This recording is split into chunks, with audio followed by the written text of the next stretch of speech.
The wait is finally over. The Anaheim Ducks and the Chicago Blackhawks are rested and ready to go. Fowler plays it up ahead. Puck turned over. In front. Kane. Big chance. Oh, and he fired over top. Just clipping the top of Anderson's stick. Unbelievable. Puck tipped up ahead. Silverberg wheeled it back. George! Hampus Lindholm does the deed, and the Ducks grab the lead. Palmieri slams into his man and wins the puck. Thompson in front. Palmieri scores! They add another one in the second. Oh, here's Richard. Big steal. Big chance. And that's a big goal. Thompson comes in. Works across in front. Oh, what a stop on Cogliano by Crawford. Job done by Crawford.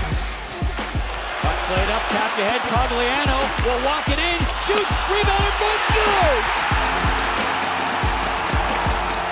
And the puck played up. Empty net to shoot at. Off the post. Beauchemin. Silverberg gets it.